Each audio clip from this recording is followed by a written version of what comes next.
Hello, my Teaserking family. How is everybody today? I am fine for a Friday.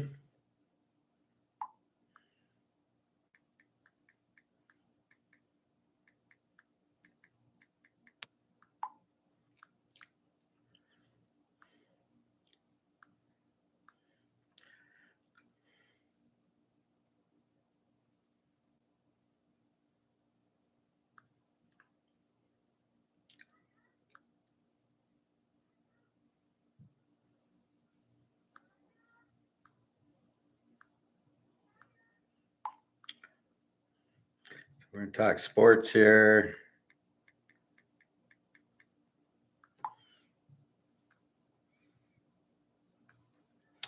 And a few health tips.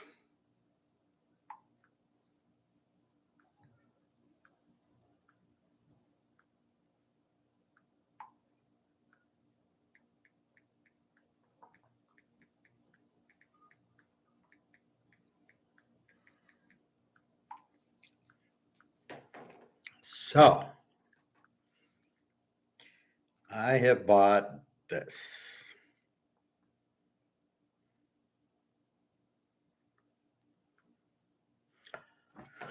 So, for all you people trying to be healthy, I was watching that video with that lady about the cancer, and she said this is the best thing to have. This like cures everything. It's called Celtic sea salt, or as I say, Celtic, Boston Celtic sea salt. I got it at a Home Foods or something, one of those healthy places. Not bad. This is $5, and it's salt. So very, very healthy. I just put it in my omelet. So I just made an omelet with the sea salt and the cayenne pepper, and there's onions, peppers, and broccoli in here. Very healthy lunch. Trying to get you guys healthy. But there's good things like the other thing I got to get is castor oil and some coconut oil or something like that. She uses all this kind of stuff, but the stuff that the doctors never tell you. But it's the stuff that actually works.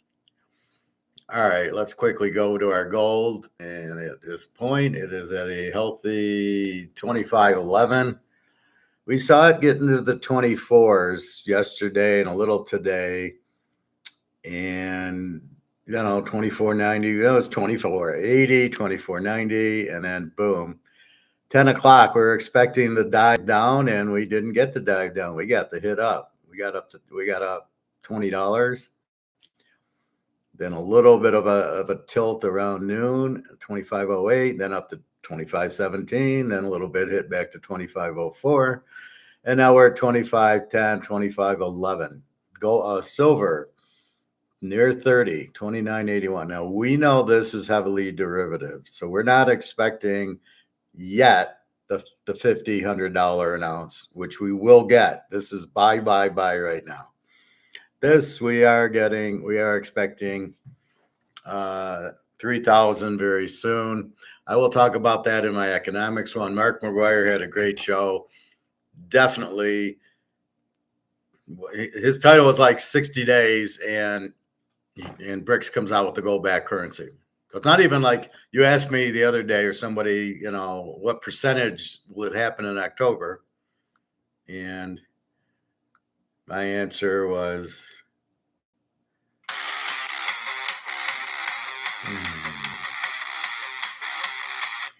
unbanked.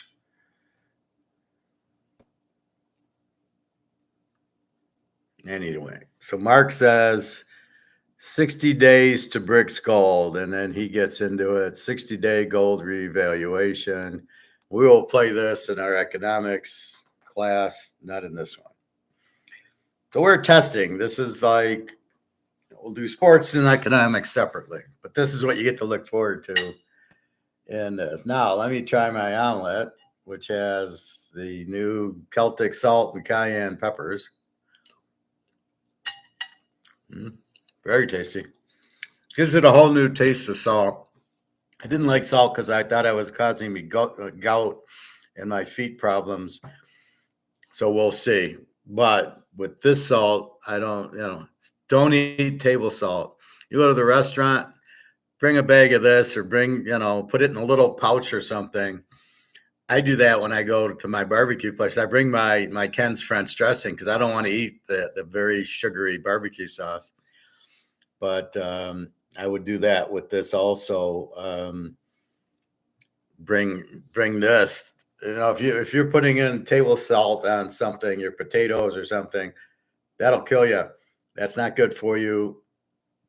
The Celtic salt, or if you have the Himalaya salt, the pink salt, that'll be okay. But I still have the pink salt, but I went to this when I saw the video.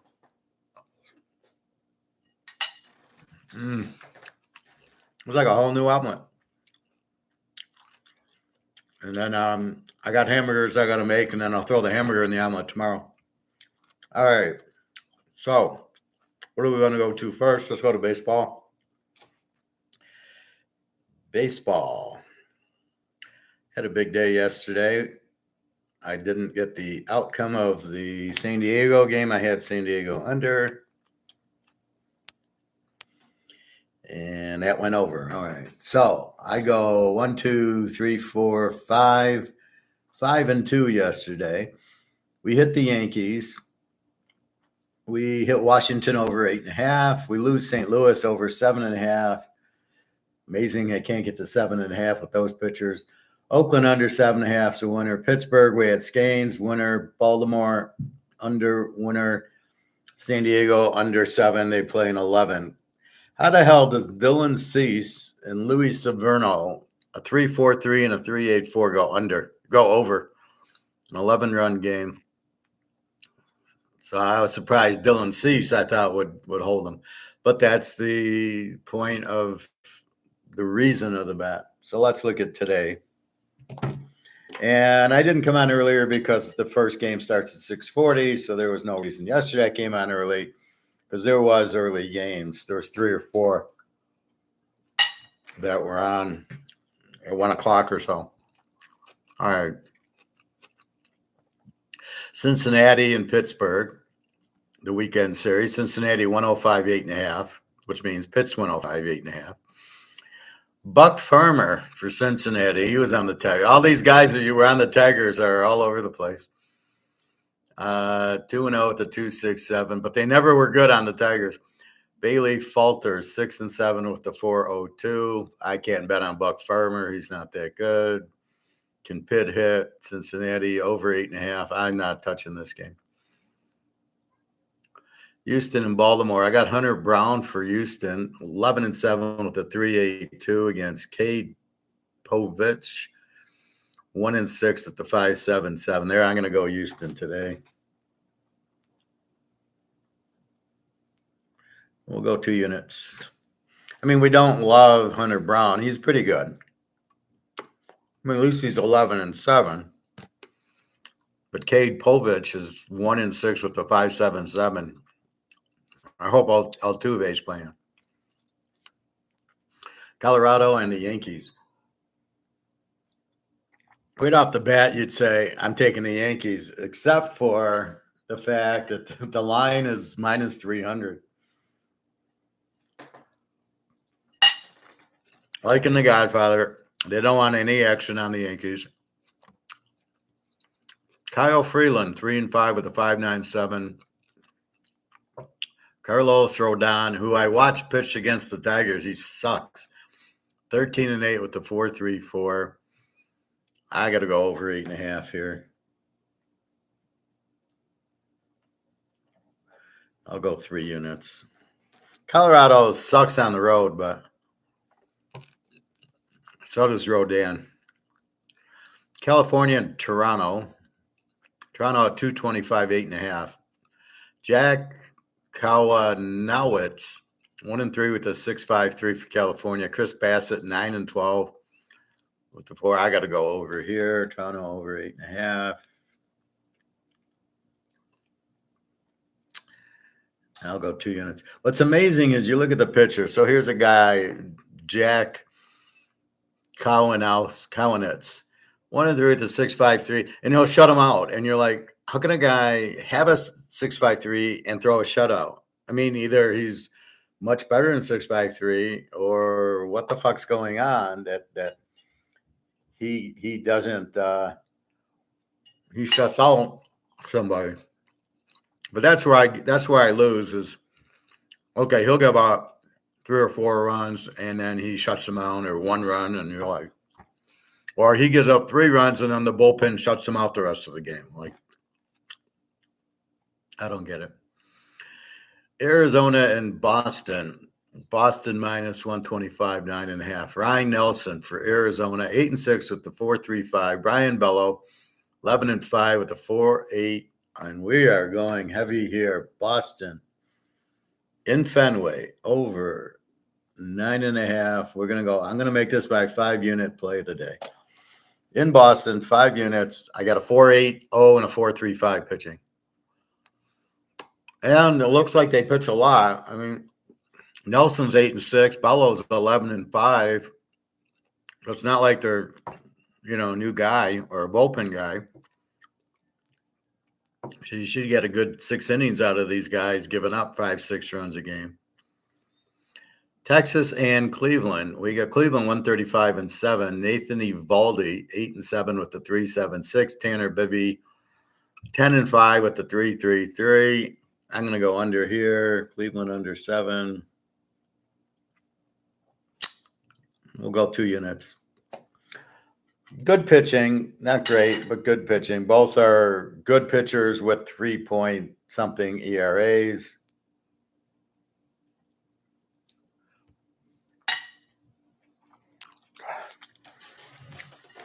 How does that happen?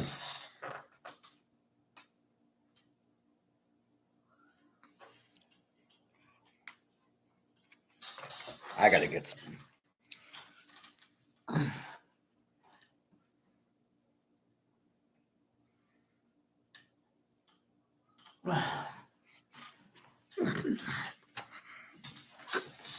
How do I get a red pepper under my table? I don't know.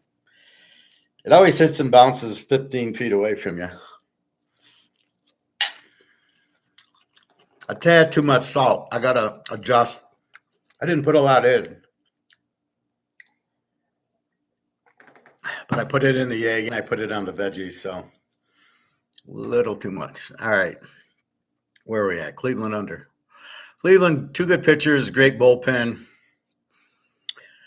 We'll see what happens. I don't love the game, but I do like going under in Cleveland games because of the bullpen. The Cubs in Miami. Kyle Hendricks, 3-10. He sucks. Miami, Max Meyer, 3-5. Ain't much better. We're going over. Miami over 8. And we'll go 3 units on that one because both teams can hit. Washington and Atlanta. Atlanta 275, 7.5.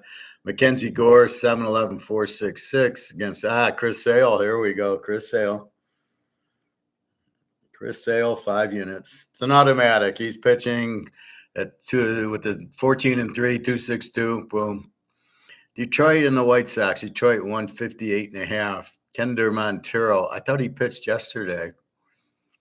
This can't be right. 4-5 with the 5.28. Chris Flexen 2-12 with the 5.46. Maybe it was Maeda. They're all the same. All the Tiger pitchers suck except for Skubal. So 2.5 ERAs. We're going over. We're going the White Sox over 8.5. We'll go 3 units. Now, the interesting thing about Detroit, they have this stupidest manager I've ever seen. So what he does is he starts the reliever to pitch the first inning, and then his starter is psychologically fucked up, can't start a game, apparently. So he comes in the second inning. Problem is so he's thinking, well, he'll pitch 4 or 5 innings. He'll eat up the 4 or 5 innings, and then I'll go to the bullpen. Well, it backfired yesterday. He does the 1 inning, and then he brings in the starter, Kendra Maeda, from the Dodgers who blows, got like a 6 ERA, comes in, gives up 4 runs in the second inning on 9 hit. I mean, he gives up 4 runs. He ends up with 6 runs on 9 hits in 3 or 4 innings. And you're sitting there going, that manager just cost them the ball game. I had fast pitch girls fast, but the girl walked 2 or 3 batters. I pulled her out. I didn't sit there and let her walk 15 guys and go, well, I guess I better take her out. So the guy gives up 4 runs in the second inning. He leaves him in the game. The game's over at that point. Then he gives up 2 more. So it's 6. Well, the game's over. You've lost the game by leaving this guy in because you want him to pitch 5 innings, not because you want to win the game. Disgusting, absolutely ridiculous. But I'll go over. Hey, Greg and John. So we're going over on the White Sox game. Fuck. All right, Philly and KC. Philly's not hitting, but they played Atlanta. So keep your eye on Atlanta. They're an under, but today we got Chris Sales, so that's fine. Philly didn't hit, but Atlanta had good pitching. KC, they're at KC, very good matchup. KC's a 135 favorite and 9. Taiwan Walker 3-4 at the 5.69 against Michael Wakaka, 10-6 at the 3.3. I'm going over with Philly. Waka comes and goes, and I'll go 3 units. Now I'm looking. Bryce Harper is playing. But his 310 batting average is now 270, so he is in a major slump. Probably a little injured, probably playing injured, so we got to get him going. KC can hit also, and Taiwan Walker. See, I mean, these guys, early in the year, Taiwan Walker was probably 2-2 with a 3 ERA. Now it's up to 5.69. The Cardinals at Minnesota. Minnesota's 158.5. Andre Palente, 5-6 with the 407 for St. Louis. David Fiesta, 2-2 with the 496. I got to go over here too. St. Louis over 8.5.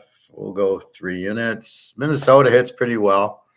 St. Louis has been hitting pretty well, and both ERAs are in the above 40 4s. Well, Fiestas is like 5. Milwaukee and Oakland. Green Bay and the Raiders. Super Bowl 2. Milwaukee 127.5. Aaron Chevalier 4-8 with the 478. JP Sears 10-8 with the 415. I got to go. See, again, I want to go over, but Oakland doesn't score. They got 5 guys hitting under 210. I mean, it's really hard, but these pitchers suck. I can't go Oakland over. I'll pass. The Mets in San Diego. San Diego 145.8. We got Joe Namath starting 5-3 with the 419 against No Musgrave for San Diego. He's in for Dan Fouts. That would have been a good game, Dan Fouts and Joe Namath. Musgrove 3-4 with the 497. Paul Blackburn, the real Joe Namath, 5-3 with the 419. I got to go over. San Diego over 8. And again, I'll make this 3 units. Now, I'm going to make a comment on this. San Francisco against Seattle. Seattle 155.7. Otis Birdsong 3-3 with the 501. Luis Castillo 10-12 with the 351. I'm going to go under. No, I can't go under. I got a 5. Birdsong's got a 5 ERA, the 7. All right, let's try over, but I don't like it. I'll do 2 units. Now, my comment on this. Seattle is playing Detroit, and I said it on here. Seattle's got like a 1-0 lead, 2-0 lead going into the 8th and 9th innings, and he pulls the pitcher to go to the bullpen. And I remember saying this guy should be fired because he doesn't know anything about psychology or how to, or if you're batting and you can't hit a. If we've gotten one hit against this guy, I don't pull him. He plays the whole game. I don't give a fuck about pitch count. I'm here to win the games, not the pitch count. So I said he should be fired. Then he did it the next day. He had a 2-0 lead, and he brings in the bullpen in the eighth, and they get a two. Javi Baez hits a 2-run homer or something. And again, he pulls the pitcher who's got him shut out with 2 hits, and he loses both games, I think, in the 10th inning because he pulls the starter and the reliever screws up. I said he needs to be fired. He doesn't know what he's doing. Well, I looked into yesterday at night. I'm looking. He got fired. I'm so proud of myself. I got this idiot fired. You cannot. You've got to understand psychology in sports. When you're playing baseball or golf's another good one, or basketball, I'm sure. There's the team you can't beat. There's the player you can't beat. You don't like the course. You don't like the hole. What is this? The 16th at Augusta, right? Corey Pavin, he goes the 15th, 2 days in a row, and throws the ball in the water on the 16th, 2 days in a row, and gave back the eagle. We all know Jordan Spieth at the 12th. The guy couldn't make a par in the hole for all the tea in China. He's psyched out about it.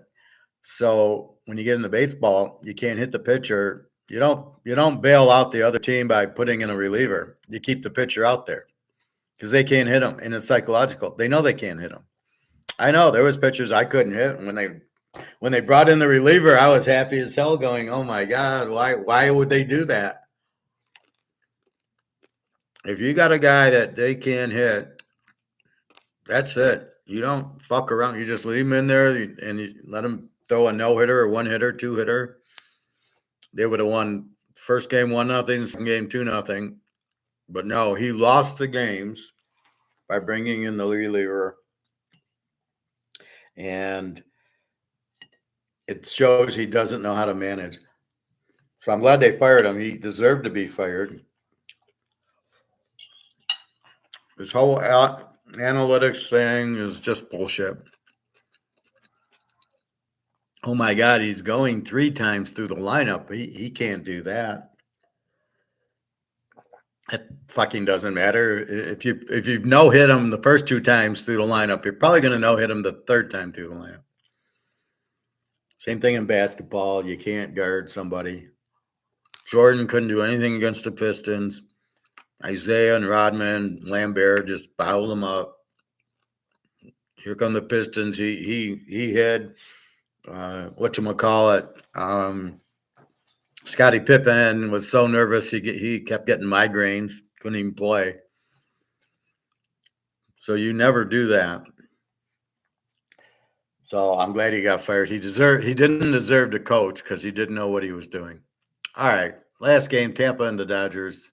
The Dodgers minus 210, 8.5. Tyler Alexander 5-3 with the 5.17. Bobby Miller 1-3 with an 8.02. All right, we got to go over. LA over 8.5 with two minor league pitchers. I'll go 3 units on it. And that is baseball. So we got Houston 2 unit. The Yankees over 8.5, 3 units. Toronto over 8.5, 2 units. Boston over 9.5, 5 units. Cleveland under 7, 2 units. Miami over 8, 3 units. Atlanta, Chris Sale, 5 units. White Sox over 8.5, 3 units. Philly over 9, 3 units. St. Louis over 8.5, 3 units. San Diego over 8, 3 units. The 49ers over 7, 2 units. The Dodgers over 8.5, 3 units. I might not, I'll do it this weekend, but when college football comes and there's 50 games and we got to look at them, I don't know if I'll be doing baseball. Depends, maybe.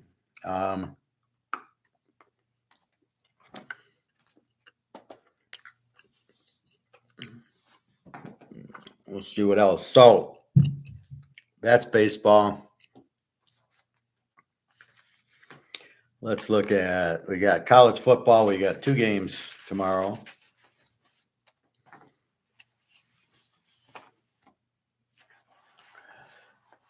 And let's take a look at them.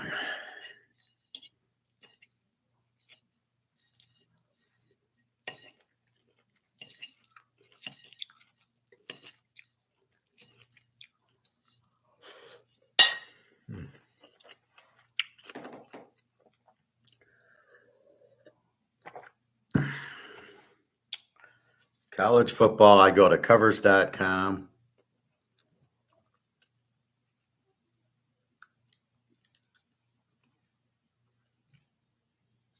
It's right here. It's covers.com. NCAA odds. So you can see odds is lit up. NCAA, we're all set. I refresh just to make sure, but I think it comes where I get probably the latest odds. All right. So tomorrow morning, it's from Ireland for some reason. A noon kickoff. We got Florida State 10.5 and 55.5. And that hasn't changed. Florida State with the 16 defense, Georgia Tech with the 30 defense. Uglia Buglia will be the starter for Florida State. Don't laugh too hard. And Kings for Georgia Tech. Okay, SMU is back up to 26. So they went down to 24.5 for some reason. Now they're back to 26. And 55.5 is the over-under. Both quarterbacks are returning against Nevada. Nevada gives up 33 game last year. SMU 17. So all we can do is use last year's stats. SMU was an A team last year. So I can give you what they were last year, but we don't know what they are yet this year. We assume the coach is there, the quarterback's there. They should be pretty similar. Florida State, they lost Jordan Travis. Replacing with Uglia Buglia is not an upgrade.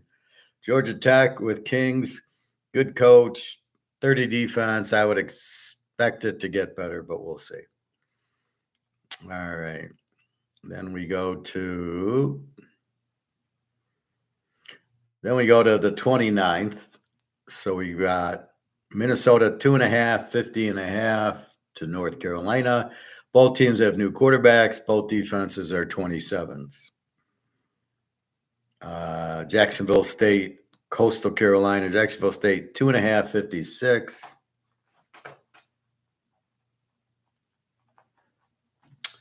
They're miking around. It did go to 3.5, and now it's back to 2.5. Coastal Carolina with the 25 defense. Jacksonville State with the 20.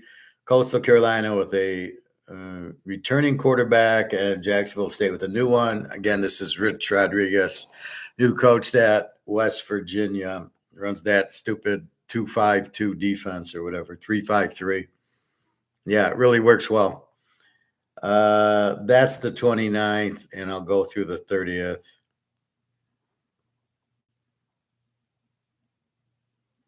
And then I'll do key games on the 31st. So Michigan State 11.5, 47.5. This is the 30th.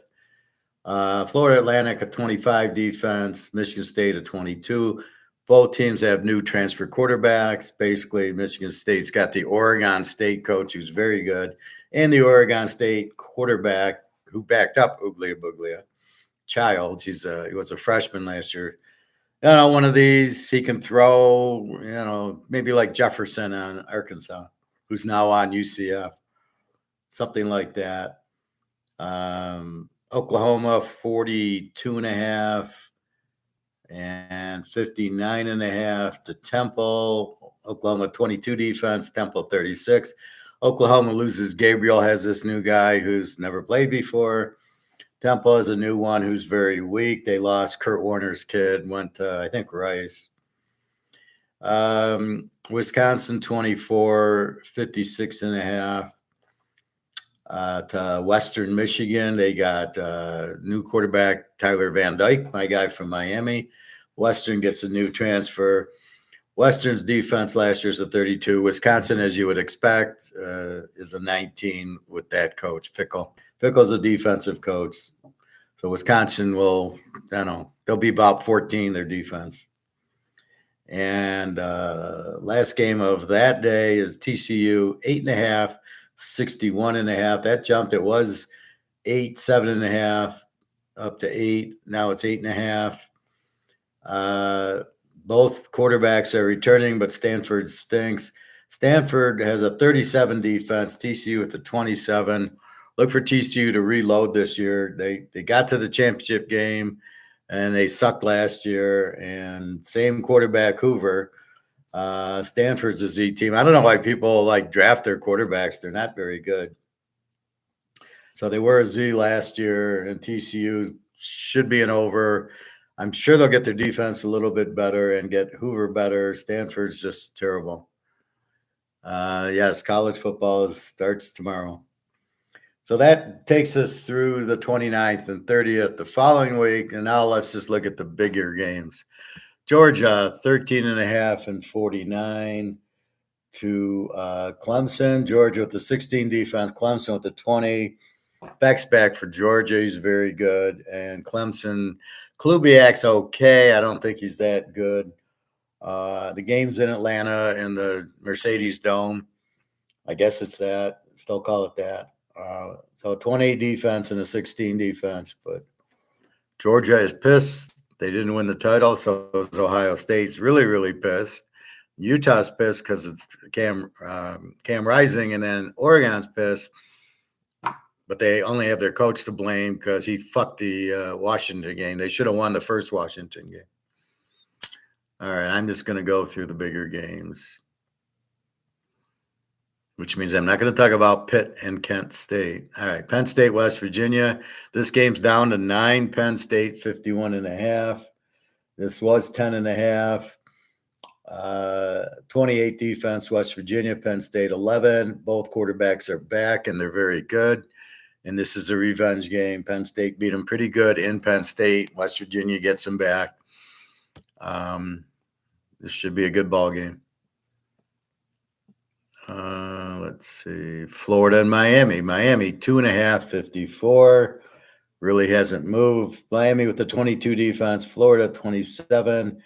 Miami gets Cam Ward from Washington State, who was not that good. He was good the early part when they beat Oregon State and Wisconsin, and then welcome to UCLA and Utah and Oregon and Washington and the rest of the boys. Florida's quarterback is back, had good stats. This game should be a war in Florida. You're making them a home dog? I'm not quite sure about that. Let's see. Ohio State, 50.5 over under. Akron's a Z team. Ohio State's loaded. They got Will Howard for Kansas State's very good. They lost Harrison, doesn't matter. And they get Chip Kelly, the coach from the Philadelphia Eagles, Oregon, and UCLA. Look for their offense to really move. Defense was super strong last year. It's Georgia, Ohio State, Oregon, Utah, the top 4 teams. Let's go. Texas, 32.5, 59 at Colorado State. Urs is playing. Their top 2 running backs are out with knee injuries, Texas. So be careful with that. Colorado State's not very good. It's Texas, but by how many? Let's see.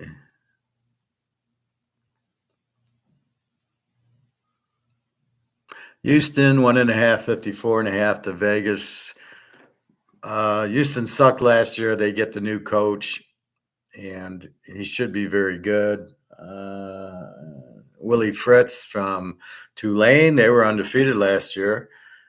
Not sure why he went to Houston, but so now he's at Houston. That's always the mistake they make. You know, he's at Tulane, they go undefeated, and then he goes to Houston and he sucks. Like my guy Scott Frost went undefeated at UCF, goes to Nebraska, and they can't win 5 games. It's just amazing how stupid these coaches are. I mean, they take the money, but I'm sure the other teams the other schools paid them. Are you telling me UCF didn't pay Scott Frost after going undefeated?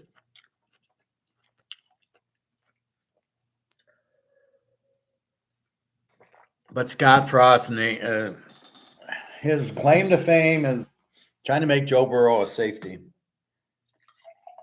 Now, Scott Frost was a quarterback and an offensive coordinator. He gets Joe Burrow, who wants to transfer to Nebraska because he can't play at Ohio State. You know, I'll make you a safety. How did that work out? Oh yeah, then he went to LSU and put up the most points ever in college football. And he was the number one pick. And you want to make him a safety means you can't spot skill at all. Your quarterback blew. Yeah, I know Cam Rising is good. SMU all the way. Tom Brady says the coaching is horrible these days. Well, I say the same thing. I beg to look. I don't know if he's talking college or pro, but they both suck. They're both analytic guys. Like this Dan Campbell line, he's terrible. He only looks at, oh, what am I supposed to do? I don't. Oh, it's 4th and 2. I'm supposed to go for it. Well, he's aggressive. Yeah, but they lost. They blew a 24-7 lead because he's got his head up his ass because he doesn't know how to coach.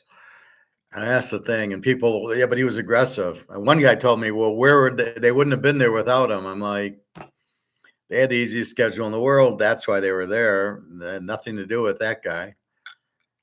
All right. How come you don't say the professor says coaching is horrible these days? Because I said the same thing. Alabama, 31, 59 and a half to Western Kentucky. We know they're going to be explosive. Milrose is no Penix, but he'll probably make them a little bit better. So it'll be interesting. I think Alabama will be explosive, but I don't know about their defense. 40 guys on the team walked for some reason. Nick Saban guys, probably for the money. So I don't know.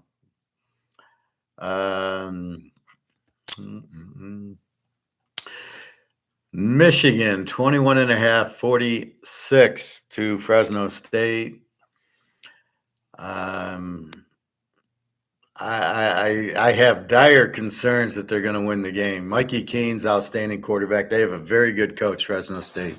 Not a great defense, so I give Michigan a chance with that.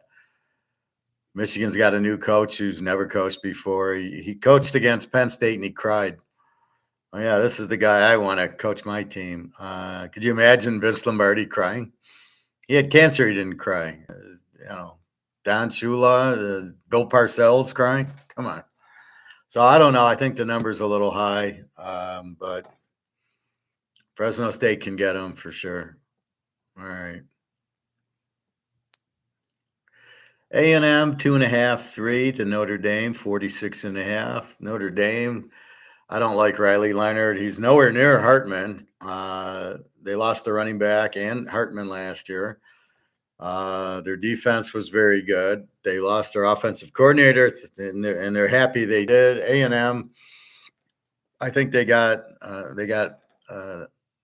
the guy was coaching Duke, was their defensive coordinator, went to Duke, head coach, Duke. Now he's back at A&M. We'll see how good he is. A&M probably with a pretty good defense.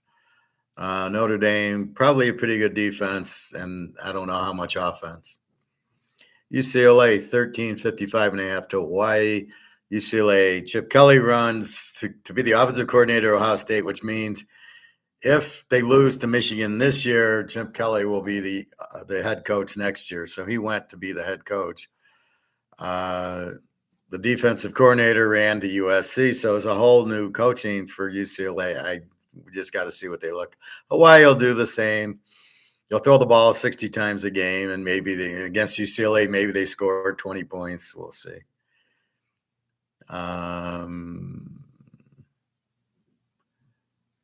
Let's see.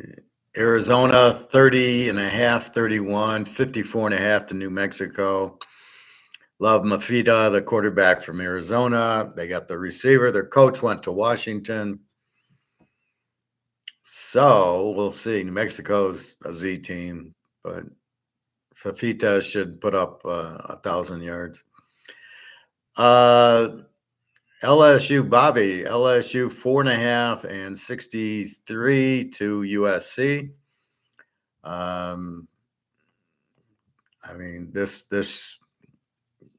two extremely high scoring teams.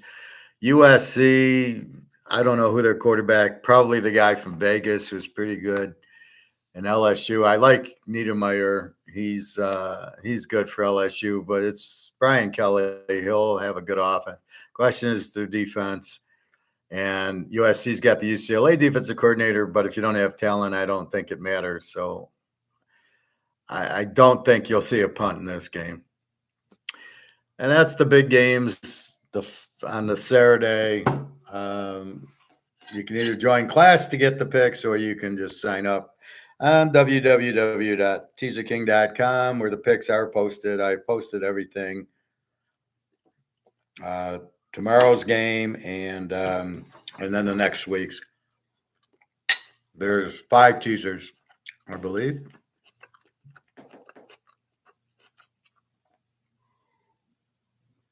So enjoy and buy gold afterwards. The professor is the king of coaching us to make money and get a golden life. Exactly. Bobby, I don't know where Bobby is. Anyway, he owes us a lot of silver. All right, let's go to the NFL. And we're not going to look at preseason. It doesn't matter. We will look at. I looked yesterday. Caleb didn't play because Caleb doesn't need practice. He's already the best. All right, let's go to week 1. And we got KC's 2.5, 46.5 to Baltimore. Not sure why. All of a sudden, Lamar got good. Thursday night game, again, they'll be preoccupied with the rings, so we'll see what happens. Baltimore, we know Lamar. He'll start coughing the ball up. Very interesting. But it's different week 1. They're just getting acclimated. Make this game week 8, this would have been a good game. Friday, we've got in Brazil, don't know why, Philly and Green Bay. Philly, 2.5, 48.5 to Green Bay. Love, although I do like their backup, Green Bay, the guy from Tulane, outstanding. Philadelphia, Jalen Hurts, I don't like. They got Shaquille Barkley. So what are they going to do? Are they going to run the ball 50 times a game? Or is he going to throw it? Is he going to be wide open? Kellen Moore usually throws the ball. We will see what happens. But Philly, I don't like their head coach at all. I don't like this push, tush, push. That's not football. That's a joke. But it did them well yesterday. Then we get to Sunday finally. The Bears, 4.5, 43.5 to Tennessee.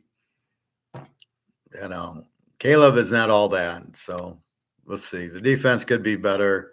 They got all the receivers, but nobody to throw the ball to. Tennessee, Levis sucks. You let the coach go. I don't know what you're doing there. Houston, 249 to Indy.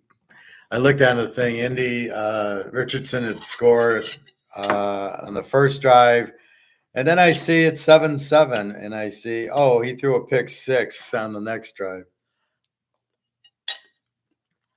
That's what you get out of the running quarterback, Richardson. So, don't really love it. I don't trust C.J. Stroud. And I don't trust Richardson, so we will see. Arizona, Buffalo. Buffalo is 6-48 to Arizona in Buffalo. Arizona with the terrible defense and Kyler Murray, and Buffalo with Josh Allen. I don't know if the defensive end is playing or not. He hurt his knee. I can't remember the guy from Denver, Von Miller. I don't know if he plays. Is he any good? I mean, he didn't even play last year. So Buffalo, I know they let the guy from Minnesota go, the receiver. So they got Josh Allen. We'll see. Cincy, New England, Cincy 9, 42.5. Joe Burrow coming back. Let's see if Chase signs. I'm not sure who their running back is. New England, it's Carolina's is the worst team, and then New England is the second worst. Okay, maybe they go to Zappy. They'll probably go to Brissett. Um, what do they got? Who they got a receiver? Nobody. Who's their running back? Nobody. Who's their defense? No. Who's their coach? Nobody. This is a terrible, terrible team. All right, Atlanta 341.5 to Pittsburgh. Let's see what Russell Wilson looks like. And Kirk Cousins, big mistake. Atlanta will be better when they put Penix out there, but Kirk Cousins, what did we see him do at Minnesota that everybody loves him? What did he do? Oh, yeah, he lost to the Giants in the first round of the playoffs. Yeah, that was really good. New Orleans 4-40 to Carolina. New Orleans gets the tight end. Fairchild from Kansas is very good to go with Olave and Kamara. All right, Carr, Hayner's better. Carolina's terrible. How they didn't play Steve Young in the preseason, God knows that guy needs work. Oh, he's just going to walk in and do what against New Orleans? Oh, my God. Miami, 3.5, 49 to Jacksonville. They got Tua against Trevor Lawrence, two nobodies, no defense. Ridiculous. And then we got my Minnesota team, 1-41.5 to the Giants. You got Sam Darnold against Daniel Jones. Oh, my God, how pathetic. How do teams get this stupid where they literally get a Daniel Jones? You've had him for what, 3 years, 4 years. He sucked. He sucked in college. You drafted him in the first round. You have the idiot brains to give him, to sign him again at $35 million for a guy who's shouldn't even be playing. And you still are playing the guy, and he still sucks. So I don't know. Darnold sucks. Where's Fran Tarkington, right? Seattle, 542. Where's Coach Pete? How can they not? How could they let Coach Pete go? And for a nobody, some guy from, I think it was the Washington offensive coordinator or something. You got to be kidding.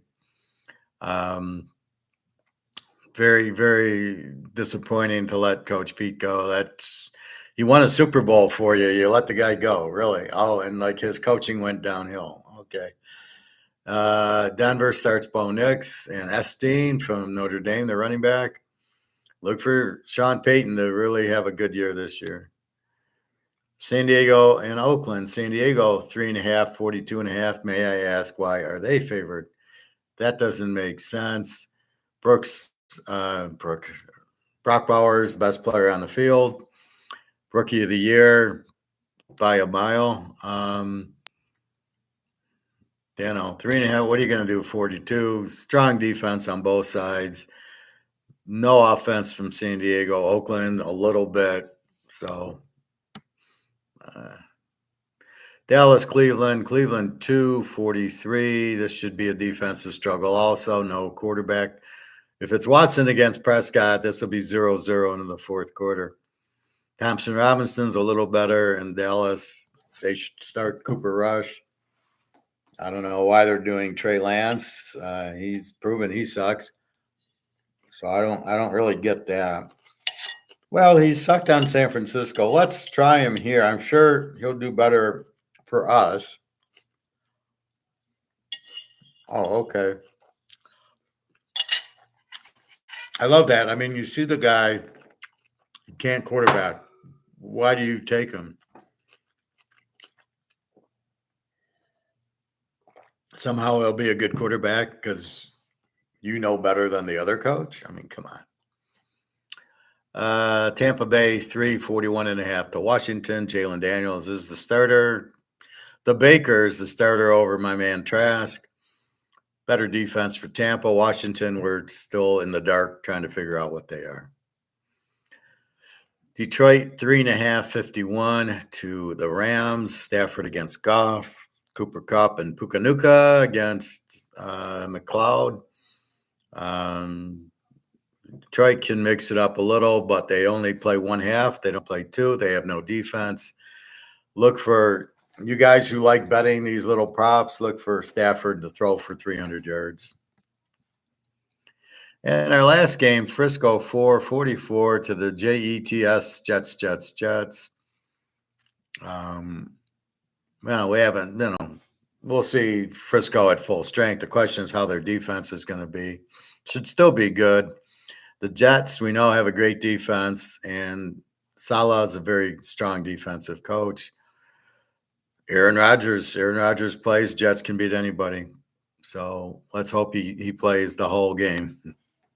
So that's the NFL, that's college, that's baseball. We talked money management yesterday. How do you bet these things?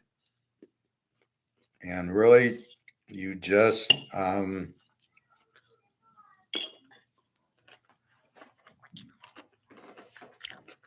all you can do is figure out your bankroll.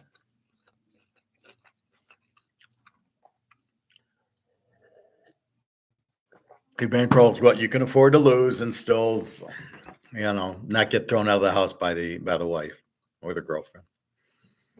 So you lose a little, okay, but you're all right.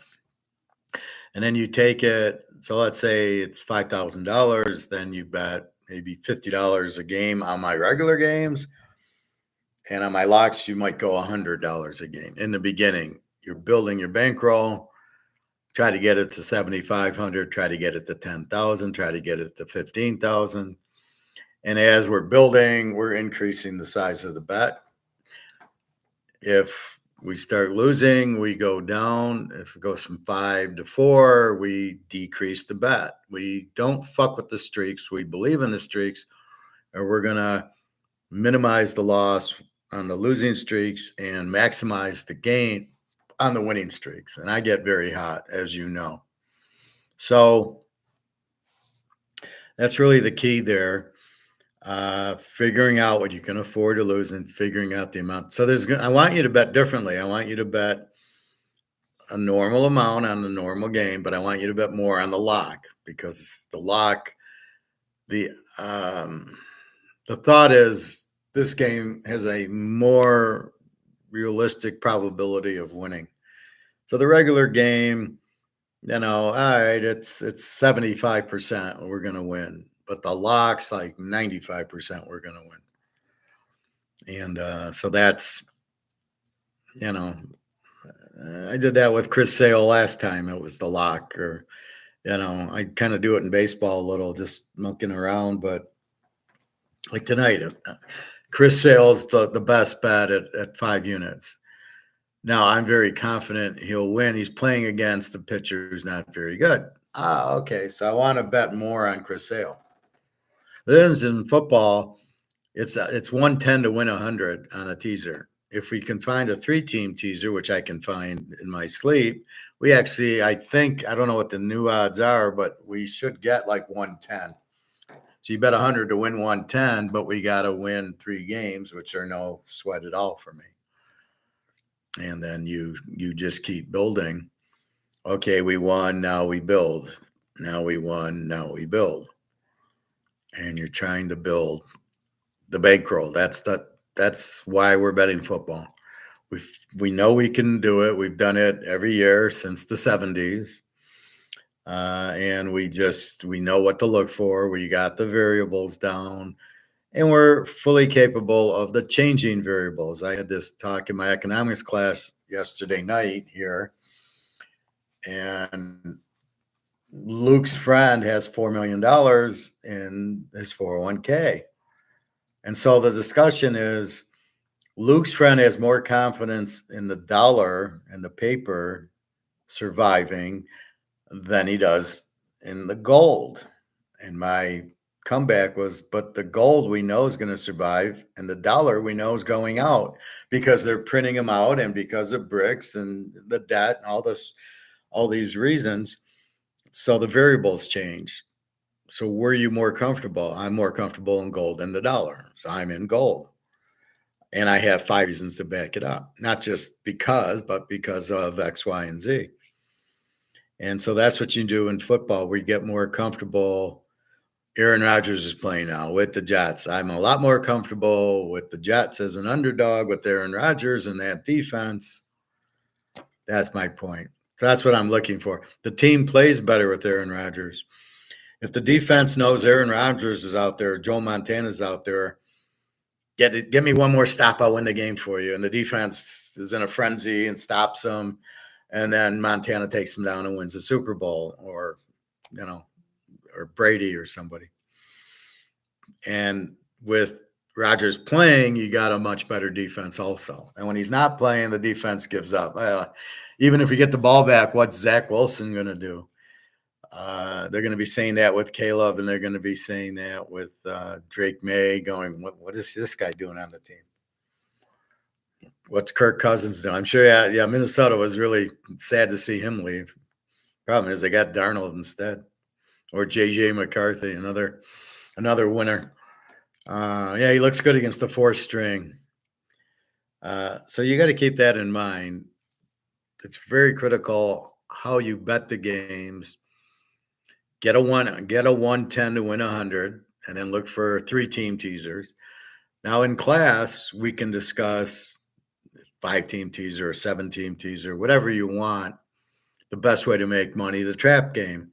All right, we hit, we hit the Saturday. Well, let's go next week. We hit the Kansas City Baltimore game on Thursday, and now we bet it with the Lion game on Sunday. But do I trap it? I know I've won the Kansas City part of it. Now I got the Rams and 9.5. What do I do with it? And then I would say, well, you can take the Lions minus 3.5. You got the Rams. You've already won the first part of your thing. Therefore, if you want, you could win both halves. You can't lose both halves, but you probably won't win much because it'll probably be one winner. Although there's more two-winner things. So in other words, Detroit wins by 20, you lose the Ram part. The Rams win the game straight out. You lose the Lions bet, but you win the Rams bet. That happens more often. But there's no risk because you can't lose both sides of the game. One team has to win. So we can talk about that in class. Again, this is the football class. There's the college and the pro. And that's it. I mean, that's what you're looking for. How do I bet it? How do I win at it?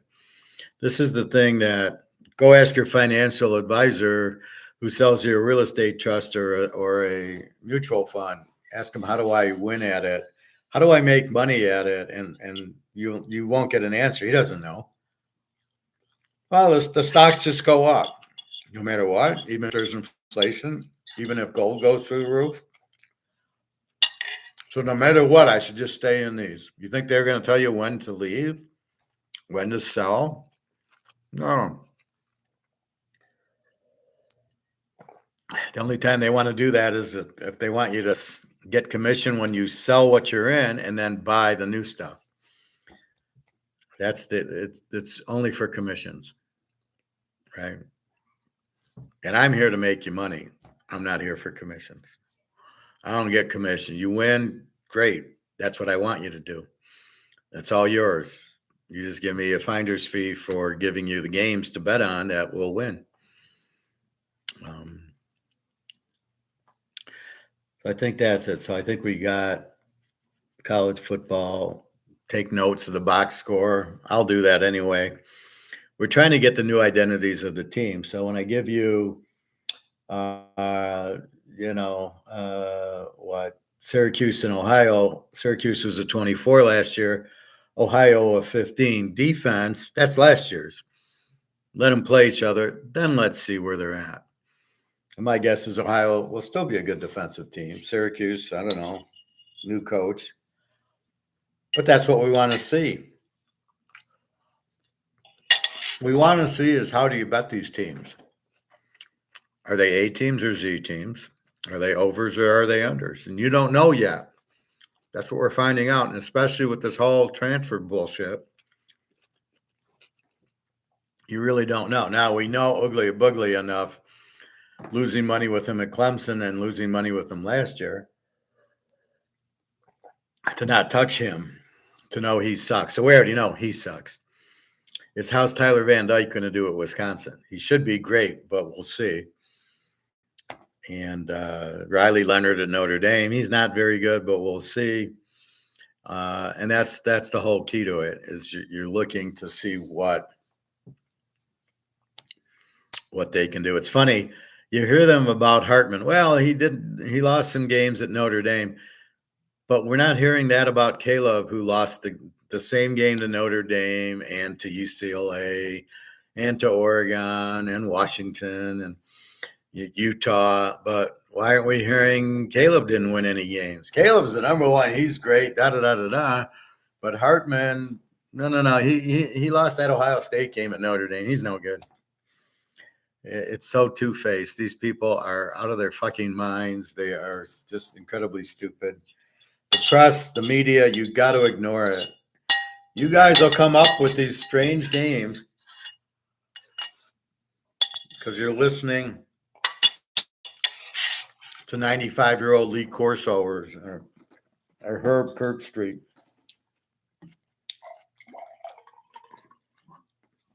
Or Danny DeVito.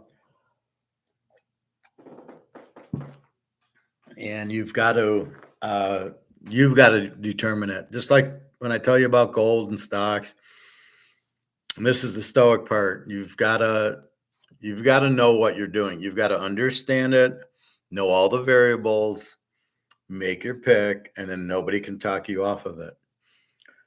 When you get to that level, I'm at that level, right? I buy gold. I don't care what anybody tells me. I don't buy stocks. I don't care what anybody tells me. They're going to crash. I know it because I know what the variables look like. And the same thing with football. Caleb sucks. I don't care what anybody says. I know he sucks. I watched him against Notre Dame, UCLA, Oregon. I know the guy's not good. So you can say whatever you want. I'll say, well, but against real good teams, he didn't show up either. And what you going to get in the NFL? Right? He won't show up against Detroit. He won't show up against Green Bay. Probably not against Minnesota. Maybe against Tennessee he shows up, but I doubt that. He's not going to show up. They're going to blitz him, and he's dead. Can't read a blitz. So this is the keys that you have to be as stoic people. You've got to understand the variables, figure out how to make the decisions, and I'm giving you the variables to do that with. Football, we're looking at the quarterback, we're looking at the defense, the coach. We're looking at other games, how they did against Ohio State and how they did against Georgia, not how they did against, Brother Rice High School. And then you should be able to make your own picks. Yeah, this makes sense.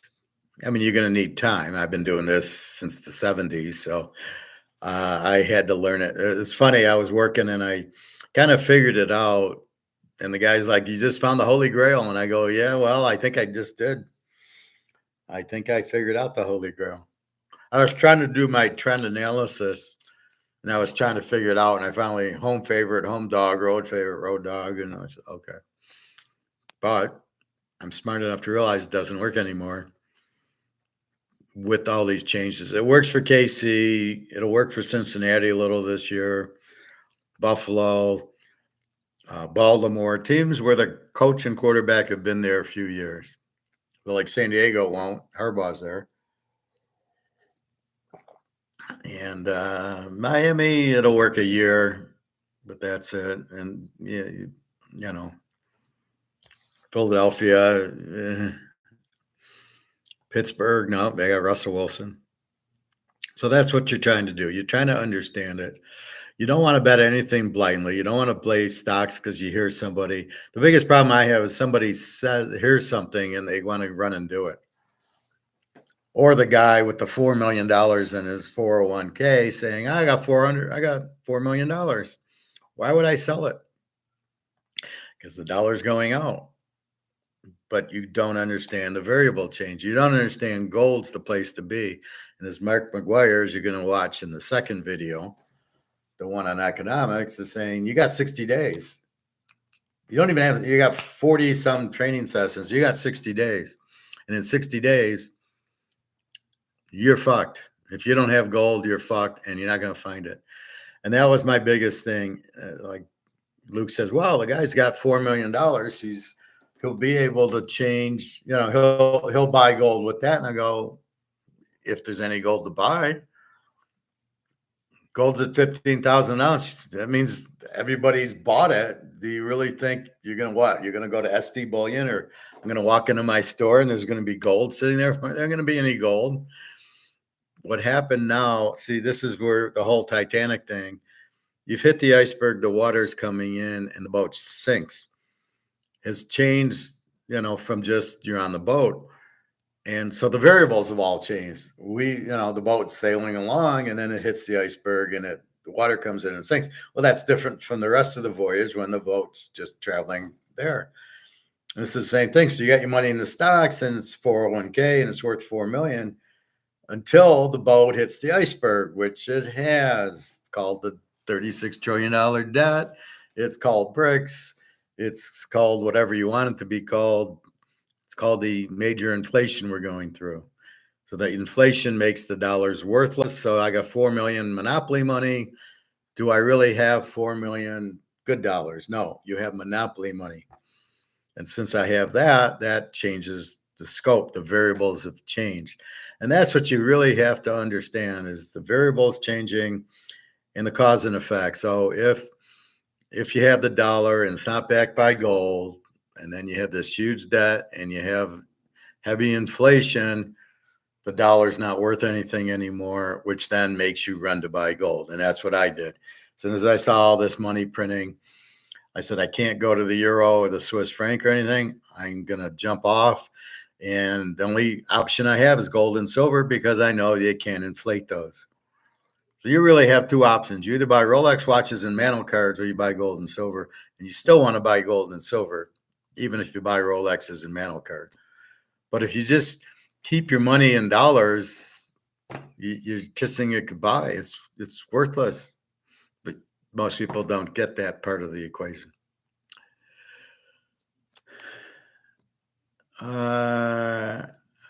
Outside new traveling laws. Okay, welcome to the class. You bet Chicago lose plus 173. I might win the bet if Philly and KC come through. I haven't played the other 8 games. Well, I wish you good luck. As I say, I'm not making picks here. You can come to the class and we can talk about picks that you have, or you can just buy my picks on Teaserking. So again, www.teaserking.com, and I'll show you to sign up for the class.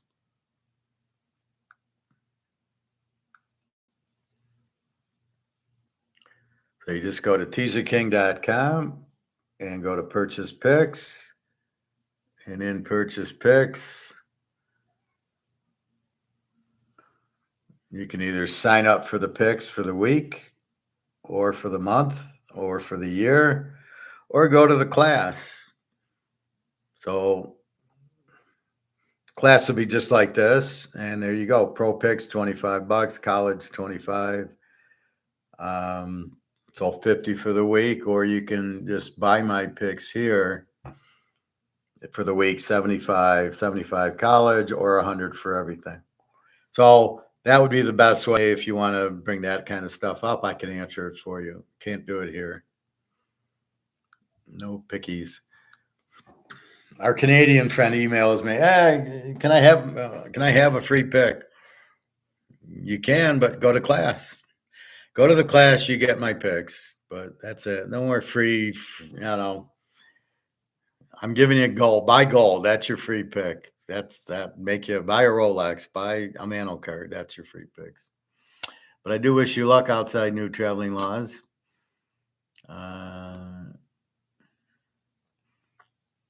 Yeah, I mean, I don't trust Caleb. I mean, how can you trust Caleb to win? But I don't know I can trust Tennessee either.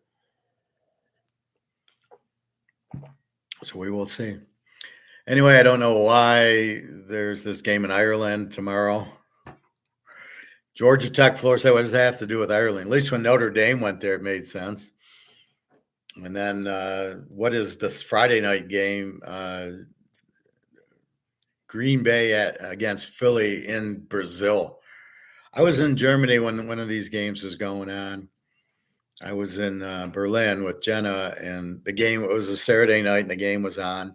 I says, "Can you turn on the football game?" They go, "No, we don't care. We're watching soccer. We don't care about football. We're not going to watch it." And I'm thinking, then why is the game here if nobody cares about American football? Why is there anybody there? So I didn't quite get it. Anyway, good luck, everybody, and I will go to teach economics. So I'll be back in about 15, 20 minutes with econ. Mark McGuire's show is outstanding today. I highly recommend watching Mark. So it's this one right here is his new one, 60-day gold revaluation. And it's just a very good show. Baseball one more time. We got Houston. We got the Yankees over 8.5. Toronto over 8.5. Boston over 9.5. Cleveland under 7. Miami over 8. Atlanta, Chris Sale. The White Sox over 8.5. Philly over 9. St. Louis over 8.5. San Diego over 8. The Niners over 7. And LA over 8.5. That's baseball's picks. That I give you, not football. Football, you got to earn the football picks. So anyway, we got the 2 games tomorrow, and then we got the pros 2 weeks away. It's insane. Anyway, so that's it. So let's see. One more recap of gold. It is at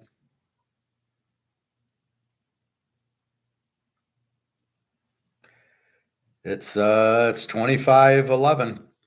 Silver's 29.82, begging to get to 30. And there's our goal, 25.11 on its way. Now, next Tuesday is the options expire.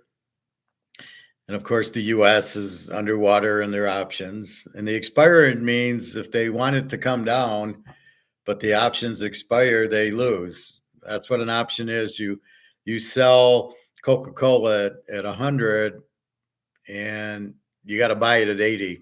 But if it doesn't get to 80, the option expires and you lose. And 99% of the options expire. So they do the same thing in gold and silver. So they'll do a derivative in gold where, it's 25.20 and they want it to get down to 24.80 and they'll run the option. And so they'll try to push the price down. So that happens Tuesday. So after Tuesday, then it's going to go to the moon. So we'll be careful Tuesday morning. Anyway, so that's it. www.teaserking.com, the site I showed you. And good luck, everybody. I'll be back tomorrow. I guess about 11. The Florida State game's at noon. Really, we'll just touch a little bit about the college football. There's just the 2 games tomorrow.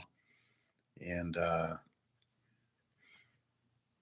don't know, baseball. I don't know if I'll do 2 classes or not. But anyway, so we're trying this now, the sports class, which you just did, and now we'll go to the economics. All right, everybody. I will be right back for economics. All right, take care.